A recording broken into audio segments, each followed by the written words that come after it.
একদিন এই দেহটা রেখে চলে যেতে হবে। গীতায়ও ভগবান বলছেন আমরা চিরদিন কেউ থাকতে পারবো না। যা তস্য হি ধ্রুব মৃত্যু, মরতে একদিন আমাদের হবেই হবে, কিন্তু কেউ মরতে চাই না। চাই কি? সবাই বাঁচার জন্য লড়াই। এই সবাই আমরা যেন বাঁচতে পারি, আমরা যেন থাকতে পারি, এই লড়াই আমাদের। কিন্তু মা, এই লড়াইয়ে আমরা জিততে পারবো না, মৃত্যুর কাছে আমাদের হারতেই হবে, হারতেই হবে।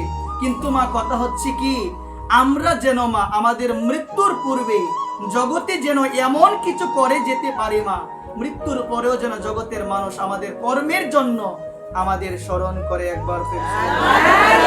এই জন্যই বলছেন কীর্তিমানের মৃত্যু নাই। কিছু মানুষ আছে যারা মারা যাওয়ার পরে লোকে বলে মরে গিয়েছে, অনেক ভালো হয়েছে, সারাদিন ঝগড়া করতো, খারাপ ভাষা দিত, নিন্দা সমালোচনা।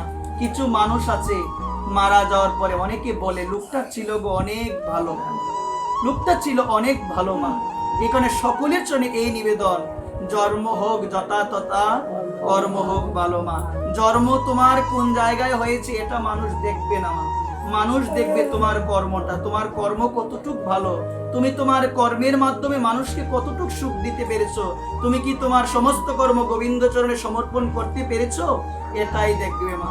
আমি সকল ভক্তজনে নিবেদন করে আমি বলবো কি, যদি তুমি মা মন থেকে জানতে তুমি একদিন মারা যাবে, আমার মনে হয় কি তুমি কখনো কারোর সঙ্গে ঝগড়া করতে পারতে না।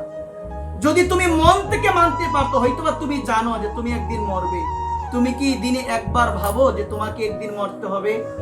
একবার চিন্তা করো, তুমি যখন তোমার বিবাহ হয়েছিল, সদ্য নতুন বউ, তুমি ঘরে এসে তোমার শাশুড়িকে পেয়েছো, শ্বশুরকে তুমি পেয়েছো, এখন কি তারা আছে? অনেকের পরিবারেই নাই। তা তোমার কি এই ধরনের ভাবনা আসে না? তারা চলে গিয়েছে, আমাকেও চলে যেতে হবে। আমার মনে হয় কি আমাদের আসে না ভাবনা? আমার যদি ভাবনা আসতো, আমি কি করে কারো মনে কষ্ট দিই? না বলেন না আজদি, আমি কি করে কারো মনে কষ্ট দিই? আপনি মারা যাবেন, কষ্ট দিতে পারবেন না।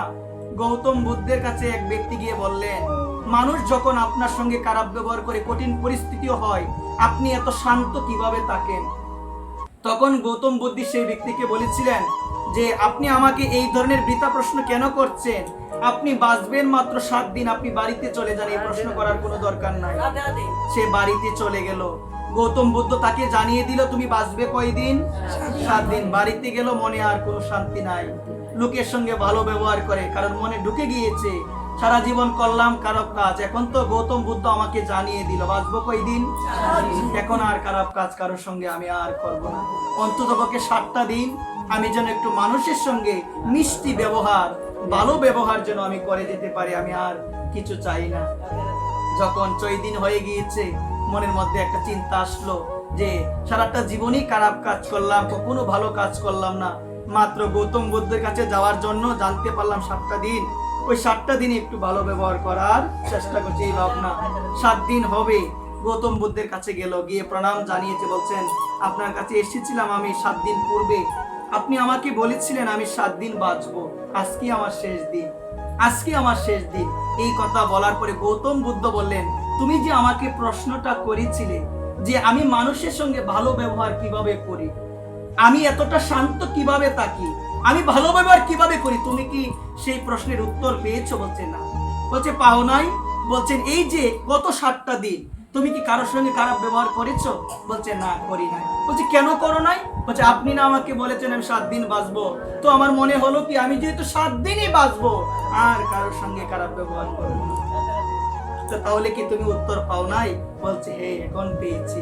বলছেন আমরা সবাই ভুলে গিয়েছি যে আমাকে একদিন মরতে হবে। আমি যদি জানতাম আমাকে মরতে হবে, আমি যদি জানতাম আমার এই দেহ থেকে আমার প্রাণ পাখি উড়াল দিয়ে চলে যাবে, আমি কখনো কারো মনে কষ্ট দিতাম না, আমি ভালো ব্যবহার করতাম, ভগবানের নাম করতাম, আমি কখনো এই মমত্ববোধ মায়ার সংসারের মধ্যে আমি জড়িয়ে যেতাম না, আমি মনটা ভগবানকে দিতাম।